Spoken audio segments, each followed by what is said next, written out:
La police a arrêté un suspect chinois dans une affaire de demande de rançon de 12 millions de bahts impliquant deux hommes d'affaires chinois, juste avant qu'ils ne montent à bord d'un avion pour le Cambodge à l'aéroport de Suvarnabhumi.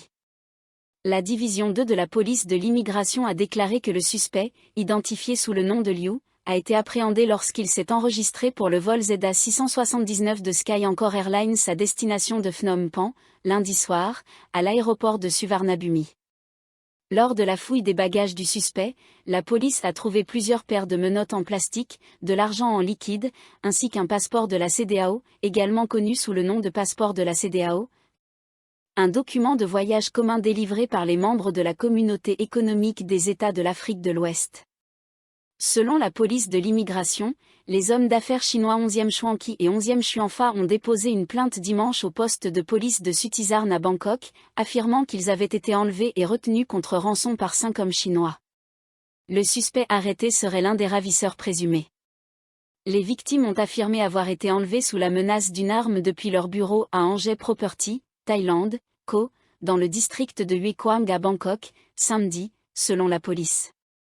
La bande a dérobé 3,2 millions de bahts en liquide dans le bureau de l'entreprise, situé dans une maison louée. Par la suite, le gang a contraint les victimes à transférer 270 000 dollars américains sur leur compte, soit environ 12 millions de bahts au total.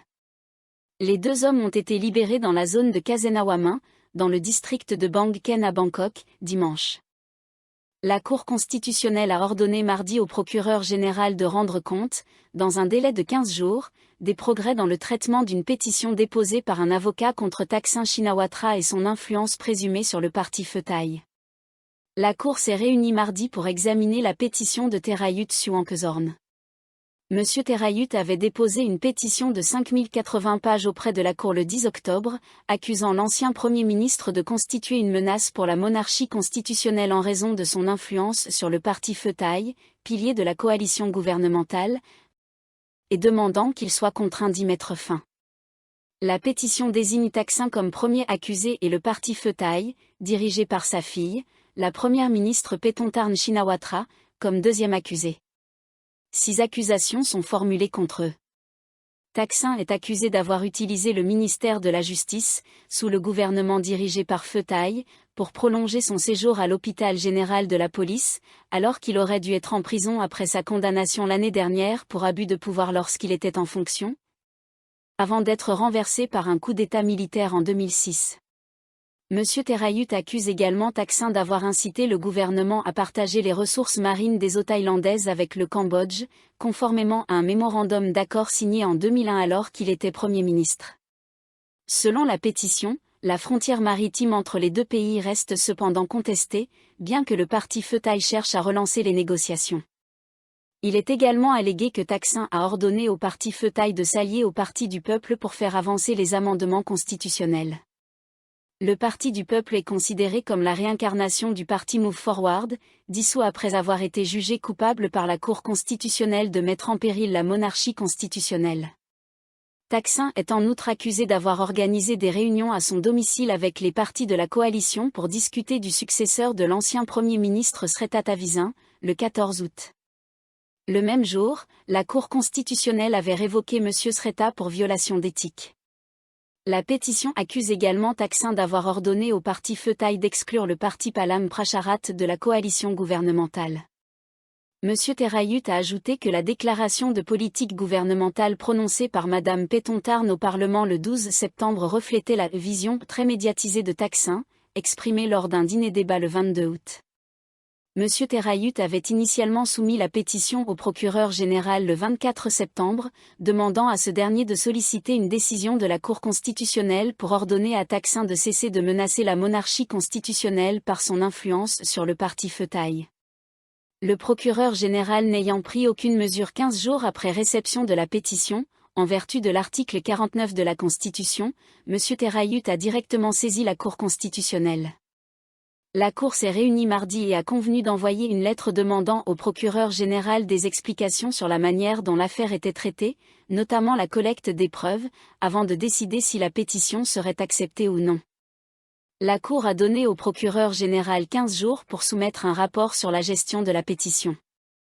Près de 7000 plaintes pour fraude ont été déposées contre The Icon Group, avec des pertes totales signalées dépassant les 2 milliards de bahts.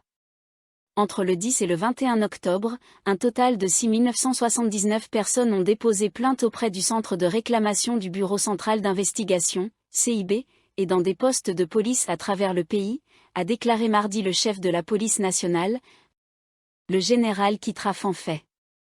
Les plaignants ont signalé des dommages totalisant 2046 millions de bahts. Les enquêteurs examinent actuellement les dossiers financiers et les flux d'argent de cette entreprise en ligne, a-t-il précisé. Mardi, la police a perquisitionné 11 autres endroits liés aux 18 dirigeants de l'entreprise accusés de fraude publique, à la recherche de preuves supplémentaires, a déclaré le général Kitra. Warata Fon, Boss Paul, Waratia Oracle, 41 ans, fondateur et PDG de The Icon Group, et 17 autres suspects, dont des célébrités, ont été arrêtés mercredi dernier pour fraude publique et diffusion de fausses informations sur un système informatique. Tous ont été placés en détention.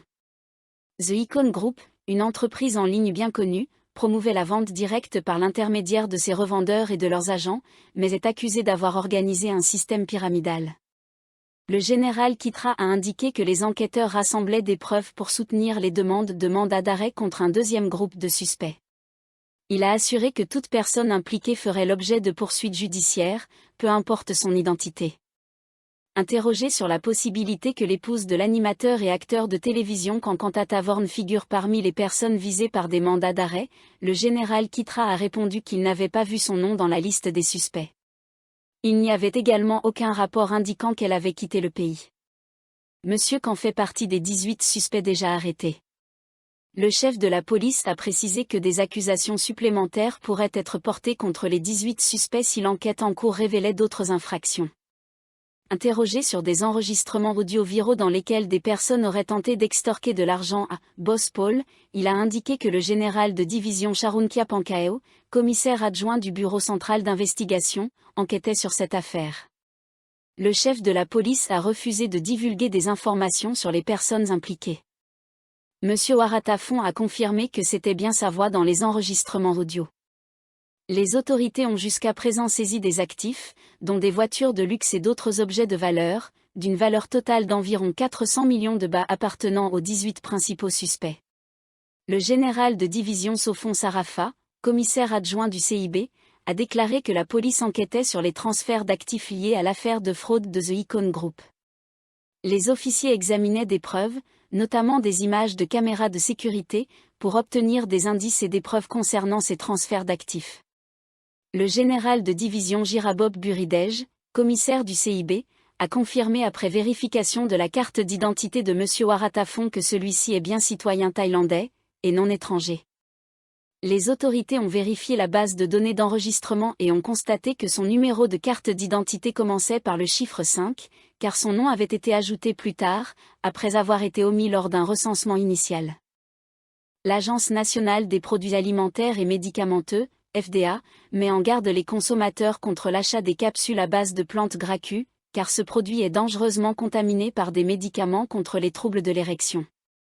Le secrétaire général adjoint de la FDA, Witid Sarideshekol, a déclaré mardi que la contamination avait été détectée dans le produit gracchus portant le numéro d'enregistrement G481-53e, avec une date de fabrication du 2 mai 2024 et une date d'expiration du 2 mai 2026.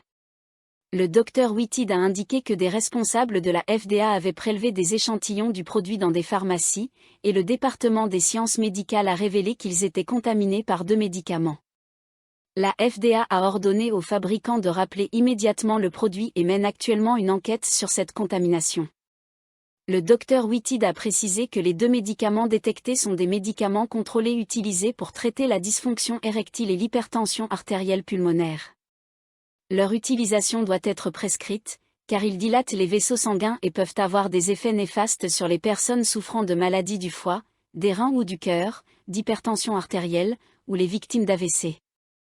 Les produits à base de plantes contenant des médicaments contre la dysfonction érectile peuvent entraîner des effets secondaires tels que des maux de tête, une altération de la vision, une baisse de la pression artérielle, une crise cardiaque, une pression élevée dans les yeux et une perte d'audition. Ces effets secondaires peuvent être fatals pour ceux qui prennent certains médicaments pour traiter une maladie chronique, a averti le Dr Whitted. La FDA poursuivra ses recherches sur les produits à base de plantes présentant des risques pour la santé, a-t-il ajouté. Il a précisé que cet autre produit à base de plantes avait déjà été trouvé contaminé par du sildenafil et du tadalafil, 2 médicaments contre la dysfonction érectile. 9 ressortissants philippins ont été arrêtés à Bangkok et à l'aéroport de Suvarnabhumi, accusés d'avoir volé un touriste sud-coréen.